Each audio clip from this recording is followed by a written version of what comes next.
Amados, eu costumo pregar aquilo que primeiro me impacta. Se bem que eu só tenho 15 minutos. Estou frito. Eu vou pedir a paciência e o amor de vocês, tá? Só mais 15. Hoje eu quero falar, resumidamente, sobre desconstruir para podermos construir. Você pode repetir comigo? Desconstruir para podermos construir. E a ideia e a visão é como se você tivesse em um determinado lugar, onde tem um vasto terreno, mas há construções ali que precisam ser desconstruídas, derrubadas, colocadas por terra, para depois preparar o terreno para, então, construir algo novo. Você entende assim? Diga glória a Deus. Você, morador aqui da Barra, você tem vindo, você veja quantas coisas a prefeitura está destruindo, está desconstruindo para poder construir.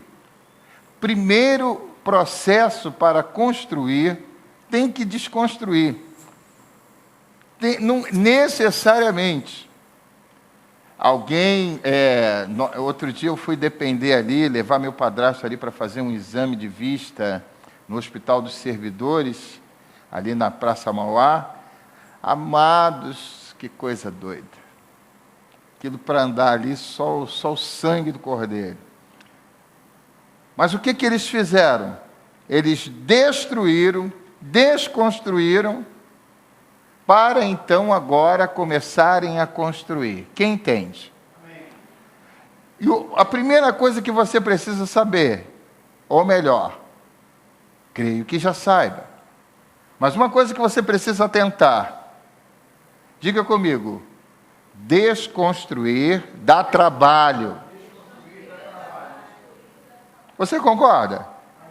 Está pensando que é só chegar lá e implodir e acabou? Não. Primeiro você desconstrói, você destrói, aí pensa que acabou? Não, agora você tem que tirar o quê? Os escombros. Não dá trabalho? Aí o caminhão vem, tira um pouco e vai, e você pensa, acho que isso nunca vai acabar.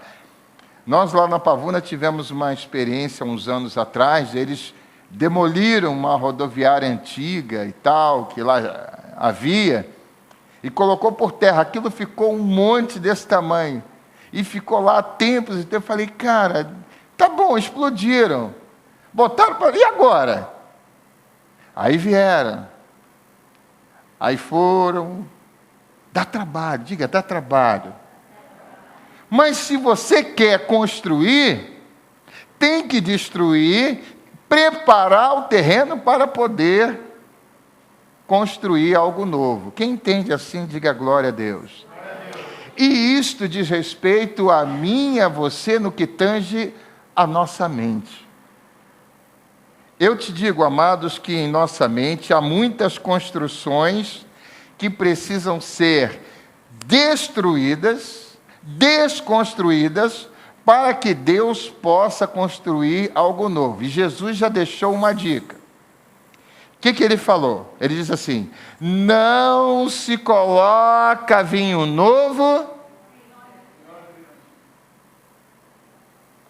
não se coloca remendo novo em vestidos. Já viu um remendo? Imagina um remendo novo num vestido velho. Para pensar, não é interessante? O que vai sobressair? O remendo. Então Jesus está falando, olha, primeiro você tem que desconstruir. Você tem que fazer, para fazer algo novo, tem que destruir coisas velhas. E Uma das mais difíceis tarefas de se realizar na vida de uma pessoa, eu digo a minha vida, a sua vida, se chama isso, desconstruir. Desconstruir o quê? Religiosidades, opiniões. Eu tenho esta opinião e vou morrer com ela. Poxa, se for boa, parabéns. Mas se for uma opinião errada, como é que você vai fazer? Se confrontada com a palavra de Deus é uma opinião errada, como é que você faz? Essa opinião precisa ser desconstruída para que você construa uma nova, boa e perfeita opinião. Quem concorda comigo, diga amém. E aí de você se não concordar. Porque é assim. Porque você não pode construir uma opinião boa e nova em cima de uma opinião velha, antiga e que não bate com a palavra de Deus. Então, nas nossas vidas, e eu me incluo também, tá bom? Uma das coisas mais difíceis é desconstruir costumes antigos, vícios antigos, pensamentos antigos. Não é fácil. E se você ler o livro de Gálatas, você vai ver que o choque de Pedro, ou melhor, de Paulo com Pedro, foi exatamente sobre isso. Que ele estava tentando construir a graça em cima da lei. E ele disse, não, Pedro, não, ou bem uma coisa ou bem outra. Essas desconstruções, queridos e queridas, dizem respeito a praticamente em todas as áreas de nossas vidas. Pois na caminhada da nossa existência, muitas construções fora de propósito foram realizadas em nossa mente. Você já chegou em uma determinada casa e disse o seguinte, por que esse cara construiu isso assim? Você fica olhando, meu Deus, qual o propósito disso? Você chega, e aí você que tem uma certa intimidade, você diz assim, fulano, por que isso aqui foi construído? Ele, não sei. Você vê que determinadas coisas são construídas sem nenhum propósito, mas foram construídas, precisam ser demolidas para que seja construído algo novo. Quem concorda, diga amém. E eu vou basear o que eu estou afirmando em cima de um texto que você conhece, em cima de um verso que com certeza você conhece. E, amados, tem desconstruções que precisam ser feitas de forma emergencial, para hoje. Diga, para hoje. Eu tenho certeza que você tem construções na sua mente, no seu espírito, no seu caráter, que precisam cair hoje, para que Deus possa construir algo novo. Precisam ser demolidos, precisam cair literalmente por terra. Muitos conceitos e muitos preconceitos. Eu quero que você abra sua Bíblia, por favor. Quantos têm Bíblia? Diga amém. Amém. Você precisa dela, queridos. Sem ela, esse culto está frito, não tem razão nenhuma. É a Bíblia. A nossa regra de fé e conduta. Segundo aos Coríntios, no capítulo 5. Primeiro eu vou ler, depois eu vou pedir que você me ajude. Porque este verso, em especial, vai nos ajudar a colocar as bases daquilo que nós estamos afirmando nesta noite, com certeza pelo Espírito de Deus. Segundo os Coríntios, capítulo 5, verso 17, diz assim, Não, primeiro eu vou ler, depois vocês vão ler, tá bom? Primeiro eu vou ler. Diz assim, segundo os Coríntios 5, 17, portanto, se alguém está em Cristo, é nova criação, ou nova criatura. Né? Algumas versões diz nova criatura. Segundo aos Coríntios 5,17.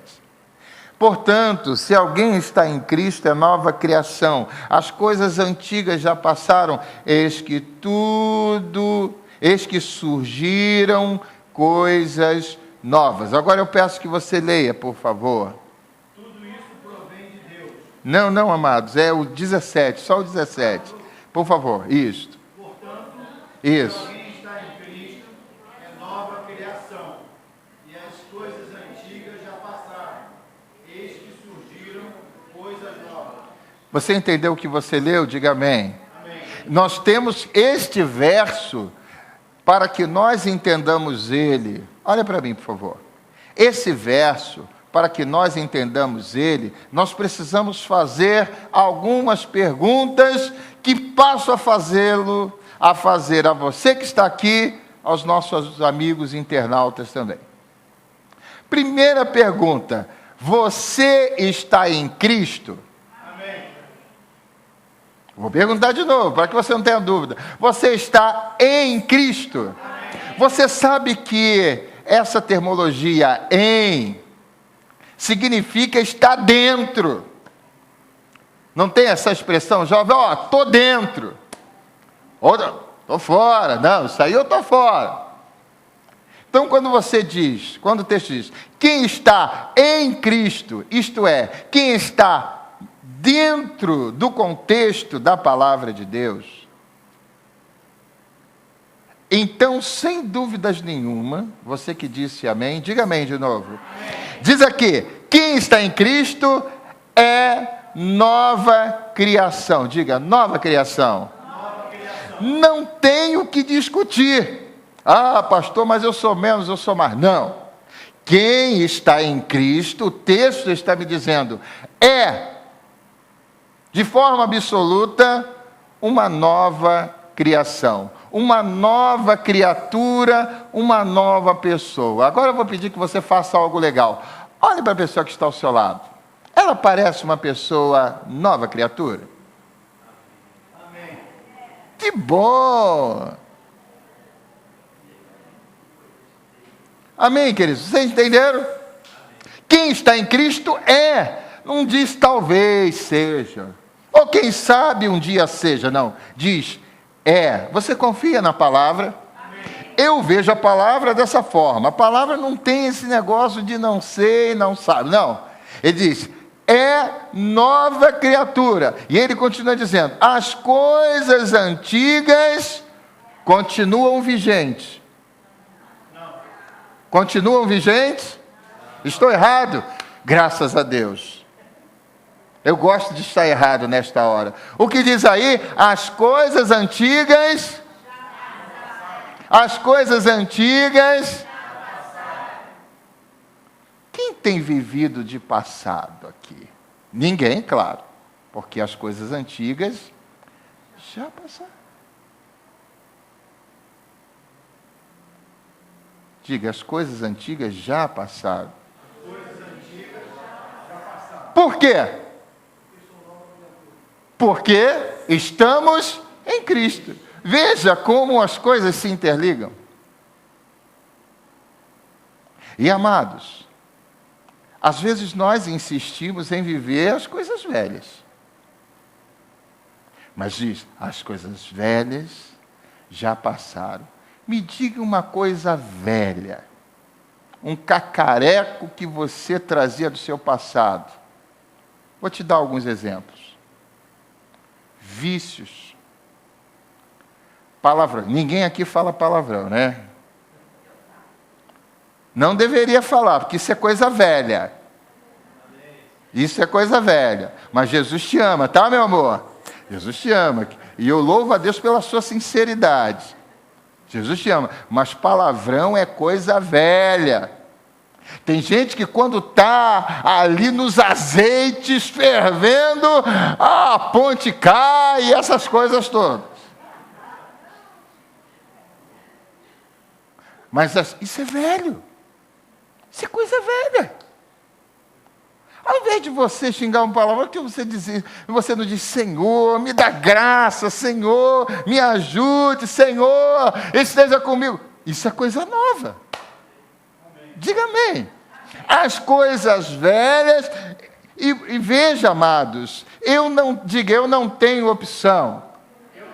Diga de novo. Eu não tenho Tem coisas, amados, que eu não tenho opção. Quando eu falo você, falo nós. Se você me vê xingando palavrão, você pode dizer, pastor, tu é uma nova criatura. Eu tenho que abaixar a cabeça e dizer, é verdade. Eu não tenho opção. As coisas velhas já passaram. E o que eu estou falando? Eu estou falando sobre desconstrução. Então nós temos que desconstruir da nossa mente, da nossa vida, do nosso pensamento, o palavrão. As coisas velhas, né? Quer ver uma coisa velha, que principalmente os filhos gostam de exercitar muito? Desobediência. Não é verdade? Desobediência é uma coisa velha, né? Porque foi por causa da desobediência que o homem pecou. Deus falou, ó, não coma. E ele, ó, se você comer, vai se dar mal. E Deus é assim, Ele só dá a dica. Se você quebrar o nariz, é contigo. Quem entende isso? Diga amém. Amém. E o verso continua dizendo, eis que tudo se fez novo. Repita isso. Eis que tudo se fez novo. Você sente vivendo uma nova vida? Amém. Que bom, queridos. Porque, na verdade, para uma nova vida nós fomos chamados. E, obviamente, eu não estou falando placa denominacional. Eu estou falando nova vida no contexto da nossa existência aqui na terra dos viventes. Uma nova vida. E para que eu viva uma nova vida, primeiro eu tenho que estar em Cristo. E, por consequência, viver como nova criatura. Não sendo refém de coisas velhas. Diga glória a Deus. Glória a Deus. Mas vamos prosseguir. Alguns importantes passos precisam ser tomados para que esse processo de desconstrução aconteça em nós. Pastor, mas eu tenho 20 anos de evangelho. Olha, eu tenho 40 e preciso desconstruir muitas coisas que ainda persistem na minha vida. Acho que até o dia que o Papai do Céu me chamar, eu vou dizer, Senhor, desconstrói isso é ruim para mim. Não para. Quem entende isso, diga glória a Deus. Então não tem essa, eu estou seguro, está seguro nada. Diga, Senhor, eu dependo da tua misericórdia. Não é legal? Alguns dizem assim, poxa, pastor, Jó era uma pessoa tão boa, e era mesmo. Uma pessoa temente a Deus, e era mesmo. Uma pessoa que fazia tudo certo, era. Mas sabe qual é o problema de Jó? Ele confiava na sua justiça. Está lá em Jó 32, você lê lá depois.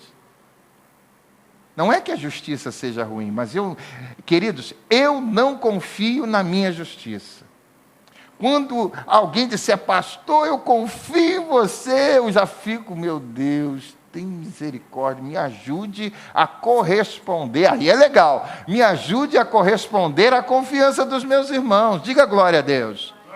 Você não pode dizer, você pode confiar em mim porque eu sou o cara de pau. Mas você tem que confiar na graça de Deus na sua vida, que te justifica. Se você parar em você, você fica muito dono de si e não dá certo. Não dá certo. Então a gente tem que desconstruir isto, amado. Essa megaloconfiança. A gente tem que ter uma confiança sóbria, em primeiro lugar em Deus. E depois na obra dele em nossas vidas. Amém? Então, queridos, eu anotei aqui 4 passos apenas importantes para que uma desconstrução aconteça no nosso coração, na nossa mente, nas coisas que foram construídas ao longo da nossa vida. Primeira coisa, repita comigo, ser humilde. Diga mais uma vez. Se bem que essa palavra humildade, ela tem que fazer muito parte da nossa vida. O cristão que não manifesta humildade, e obviamente humildade não é miséria. Tem miseráveis que não são humildes e tem ricos que são humildes. Eu estava vendo um filme, aquele filme que você indicou, Márcia, que filmão. Deus não está morto. Camarada rico. Ele chegou diante das câmeras, diante de muitos jovens, e disse: olha, você é passageiro. Você é passageiro. Eu reconheço que Deus tem sido gracioso comigo. Isso é humildade. Diga glória a Deus. A humildade é assim, é você reconhecer a graça de Deus em tudo. E uma das últimas palavras do apóstolo Paulo a Timóteo, ele diz assim: olha, diga aos ricos desse século que não confiem nas suas riquezas. Não é para deixar de ser rico, mas é não confiar. Senão você vai ser um Eike Batista na vida, e eu não quero isso. Seja humilde para reconhecer o quê?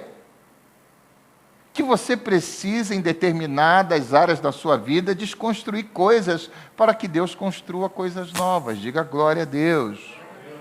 A segunda coisa que você precisa fazer é não ter medo. Diga, não ter medo. Não ter medo.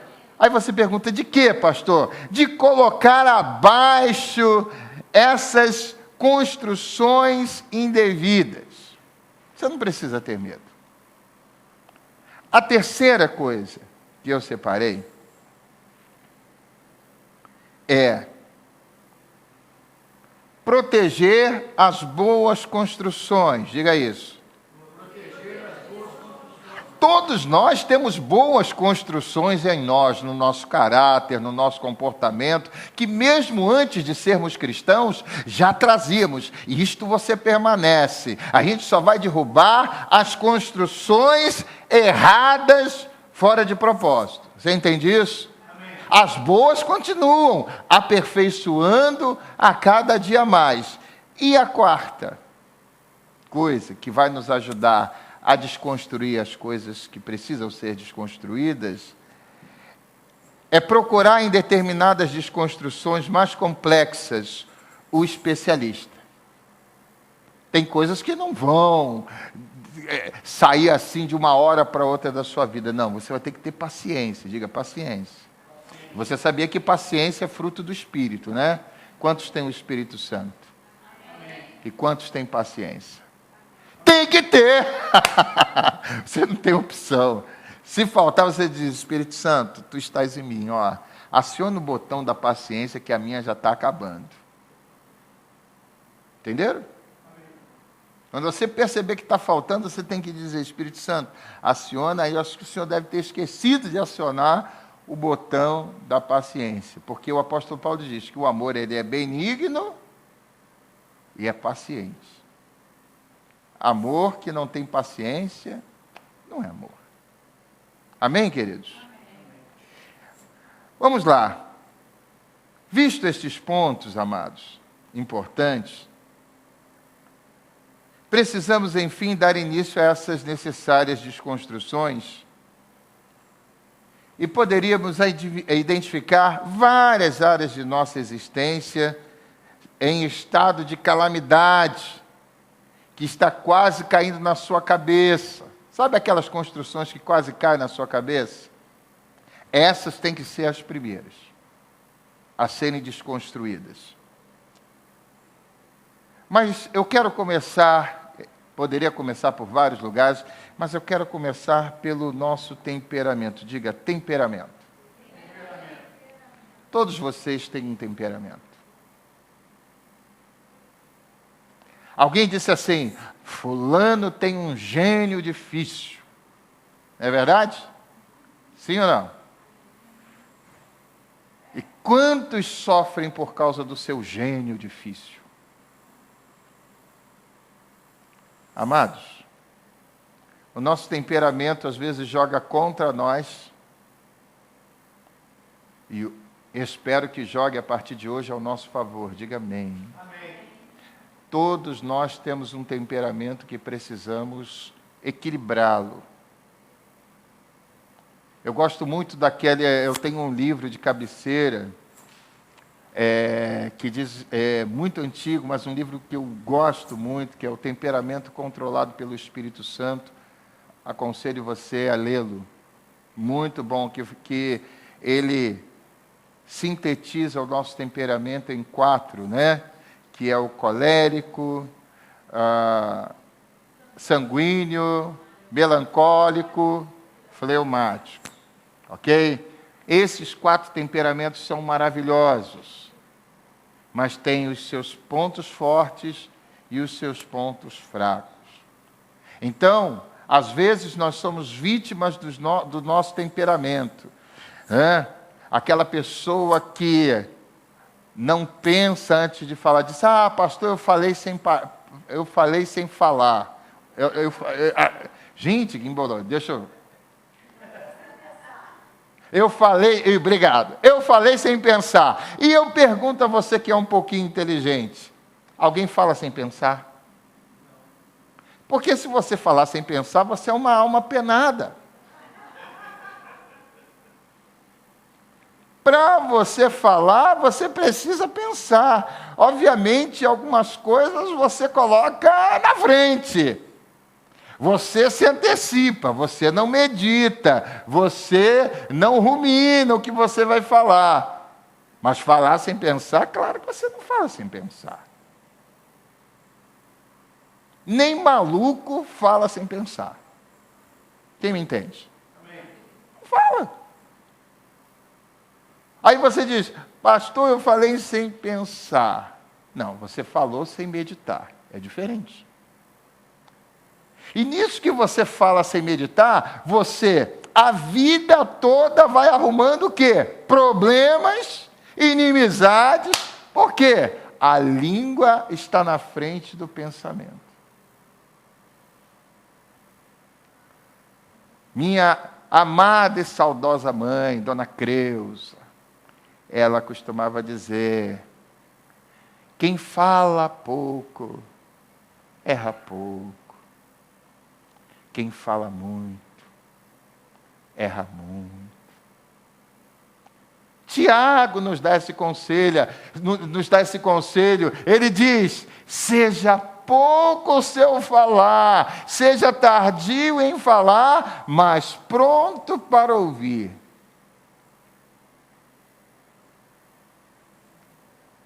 Eu, às vezes, faço gabinete lá na igreja que pastoreio. Amados, tem pessoas que chegam lá e falam. E a hora está passando, meia hora, e falam. E estão falando. E eu não abro a boca, só estou ouvindo. E falo. Passa 1 hora, eu olho para o relógio, 21 horas, e ela está falando. Mas, pastor, o senhor está entendendo o que é que eu comece tudo de novo? Não, eu estou entendendo, continue falando. Aí, está falando. Entendeu, pastor? Entendi. Aí, quando eu vou falar alguma coisa, ela diz: pastor, eu quero te agradecer. Por quê? Porque o senhor me ouviu. Tem gente que só quer falar. Você é assim? Não, claro que não. Tem gente que só quer falar. Se não falar, parece que vai explodir. Isso é o teu temperamento, que tem andado descontrolado. Uma pessoa temperada, ela sabe ouvir, e ela sabe falar. Diga amém. Amém. Nós devemos desconstruir essa ideia errada de que nós não temos controle sobre a nossa língua. O apóstolo Tiago diz que a nossa língua, pequeno membro, como um leme de um navio, pode levá-lo aonde aquele grande navio, aquele pequeno leme pode levá-lo, pode direcioná-lo. Assim é a nossa língua. E, amados, às vezes perdemos por falar o que não devia. Não tenho o que dizer? Não fale. Quem aceita esse conselho? Amém. Mas você que está acostumado sempre a ser aquela pessoa questionadora, não questione mais. Exercite ficar na sua. Sabe? Você quer ter razão diante do marido, o marido quer ter razão diante de você? Pare com isso. Te digo uma coisa, e aqui termino esse pensamento, e semana que vem vamos continuar essa desconstrução. Você não consegue mudar ninguém. Diga, eu não consigo mudar ninguém. Fale mais uma vez. Coloca isso na sua mente. Mas você pode dar um bom conselho a alguém. Orientar. É o que eu estou falando. Eu não estou aqui pregando para mudar você. Longe de mim. Eu estou aqui para a glória de Deus, para mostrar a você um bom caminho a seguir. Agora, a decisão é sua. É minha. Porque o mesmo peso que cai sobre você, cai sobre mim. Eu costumo dizer que decisões decidem futuro. E é verdade. Deus só espera de nós uma decisão. Porque nós temos o livre-arbítrio e isso Ele não toca de ninguém. Se você escolher mal, você está com problema. Se você escolher bem, você vai se dar bem. Então, queridos, que hoje você decida, dentro desse nosso primeiro momento, falando sobre essas desconstruções, que você hoje decida desconstruir essas rompâncias que não têm te levado a nada. Mas, pastor, é muito difícil. É difícil para você, mas é difícil para o amigo Jesus? Posso lembrá-los uma coisa? Você permite lembrar uma coisa? Amém. Quem está em Cristo aqui? Amém. Você riu, né? É nova criatura. Gente, às vezes olha para mim, às vezes nós olhamos para nós como ruins e tal, mas nós não conseguimos nos encarar, olhar no espelho e dizer, Timóteo, tu é uma nova criatura. Nós, às vezes, assumimos coisas que não deveríamos assumir e não assumimos o que acabou a palavra de nos ensinar. Quem está em Cristo é o quê? Tem alguém nesta noite aqui que é em Cristo? Amém. Tem alguém lá na internet que é em Cristo? Diga amém também. Amém. Então, nós que estamos aqui, os nossos irmãos que estão lá, são novas criaturas. E esta é uma construção que precisa acontecer em mim e você todos os dias, mas a partir do momento em que eu derrubar determinados pensamentos. E concluo dizendo, e essa parte aqui eu vou tocar mais na quinta-feira que vem. Nós costumamos dizer assim, eu sou um pecador. Há pecadores aqui nesta noite? Levante a mão. Eu vou te contrariar. Posso? Puxa, deixa eu te contrariar. Mas para o teu bem. Amém? Amém? Deixa eu te contrariar para o teu bem. Eu vou te dar uma boa notícia, que você não é pecador. Você foi um pecador. O pecador se caracteriza naquele que está com sede de pecar. Há alguém aqui com sede de pecar? Então você é um pecador. Igual essa irmã aqui falando no telefone. Essa é uma pecadora. Brincadeira. Olha só. Isso é uma coisa que tem que ser desconstruído em nós, gente. Veja bem. Olha só. Deus é santo, diga amém. Amém. Deus não é santo? Nós somos filhos de Deus, diga aleluia. Ora, como é que eu sou filho de um Deus santo e sou pecador? Alguém pode me explicar? Deus gera filhos pecadores, sim ou não? Não. Ele só gera filhos santos. Eu pergunto, então por que você é pecador? Porque na tua mente foi construída esta mentira. E eu vou falar mais sobre isso na quinta-feira que vem. Vamos ficar de pé. Aonde você está, coloque a sua mão em direção ao seu coração, e quero pedir perdão aos meus irmãos por ter passado um pouco mais da hora, mas coloque, eu vou orar por você. Senhor, em nome de Jesus, se você entendeu o que você ouviu nesta noite, eu quero que você, com a sua boca, dê permissão ao Espírito Santo de desconstruir coisas que estão atrapalhando a sua vida, para que Ele possa construir uma coisa boa e nova em você. Amém. Mas eu não posso orar por você. Você tem que orar dizendo: Senhor, eu permito que o Senhor destrua, coloque por terra tudo aquilo que está me atrapalhando a ser um servo, uma serva, e que o Senhor construa algo bom e novo. Como acabamos de ler, as coisas velhas já passaram. Parafraseando, diz: as coisas velhas já foram destruídas, já foram colocadas por terra. Eis que tudo se fez novo. Eis que está aí a proposta da nova e boa construção na nossa mente e no nosso coração. Pai, eu despeço o teu povo debaixo desta palavra, que não é minha palavra, é a tua palavra. E que todos nós saiamos daqui, a começar de mim, Senhor, com este propósito de permitir que o Senhor desconstrua, que o Senhor coloque por terra tudo aquilo que atrapalha a nossa vida, a ser construído neste lugar um prédio bom, lindo e maravilhoso. E assim, Pai, eu abençoo o teu povo aqui, o teu povo lá na internet, o teu povo em qualquer lugar deste universo, em o nome de Jesus. E quem pode dizer amém? Amém. Então aplauda bem forte o nome do Senhor. Aleluia.